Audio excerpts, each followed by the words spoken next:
Hello, everyone. Thanks for listening to Wake Up, Look Up, a podcast where we connect events happening in real time to the gospel of Jesus Christ. I'm Zach Wyrock. And this episode is on denominational pride, who holds the true answers to morality. It's prompted by the Southern Baptist Convention, who recently met in their annual convention to do a number of things, one of which was to take a public stand against IVF, or in vitro fertilization. The Southern Baptist Convention has decided to agree with Roman Catholics who say that IVF is not something that Christians should undertake. Now, this is noteworthy for this reason, that the SBC is the largest Protestant denomination in the country. There are over 13 million Southern Baptists in the United States across 45,000 churches. So anytime they gather to make a statement on anything, it's going to make a headline. But it actually prompts me to think about two different things that I think are meaningful for the average everyday Christian. The first is that should we be undertaking denominationally these kinds of stances? And the answer to that, I think, is no. The Southern Baptist Convention gathered annually to do something that really doesn't matter. Their resolutions are non-binding, even for their own members, meaning when the SBC comes out and says, hey, Christians should not be doing IVF, they aren't even obligating their own pastors or churches or members to be obedient to that resolution. Every SBC church is independent and autonomous.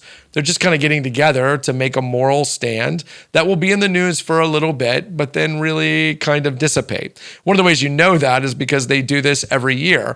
They've made statements on gender. They've made statements on sexuality. They've made statements on a variety of political issues that really didn't change the day-to-day life.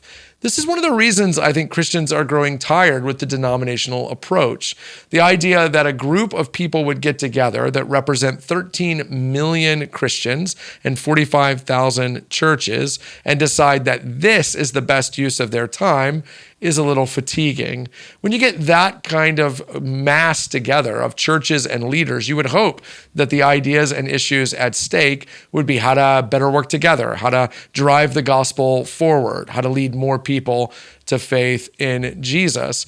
Denominational saber rattling is progressively less and less something that the average Christian is interested in. I'm not sure it's something we'll miss if and when it goes away.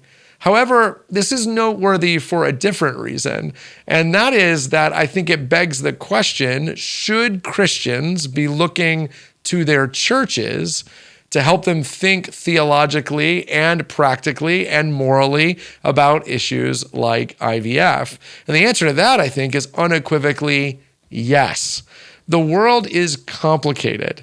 There are a lot of ethical and moral issues that present themselves to us every day and in every generation. They require a great deal of thought. They're nuanced and complex. And the truth is, we all have to make a decision about them, and we're going to go somewhere for someone to help us think about these things. We're going to go to a podcast, to YouTube, to a book, but we should also be going to our local churches that are committed to help make sure we're thinking biblically about these things, that we're surrendering to the authority of Jesus and not the authority of our own opinion. The Bible teaches about a lot of things explicitly, but it teaches about other things implicitly. In other words, we're going to have to wrestle with what the Bible has said to make sense of how that applies to modern issues like IVF. Nobody was asking about this in the first century, but that doesn't mean the Bible doesn't have anything to say about it.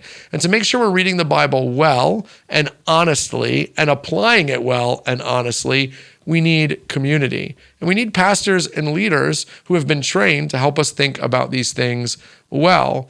We should be expecting that our churches would be talking about issues like IVF or economics or cultural issues. None of us want to go to a church where what drives the teaching is the pastor's particular hobby horses or political persuasion. I don't want that.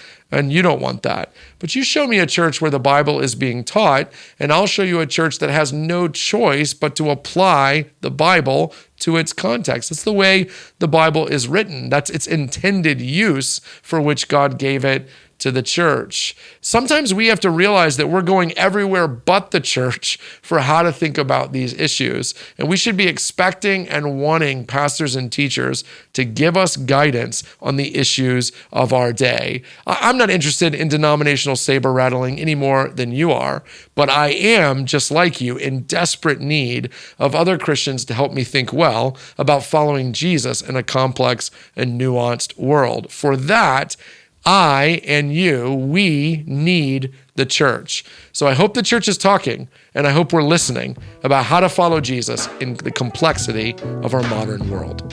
Hey, thanks for watching this video. Make sure you hit like and subscribe to get future content from Wake Up Lookup and from Christ Community Chapel. And while you're here, check out the other videos we have available.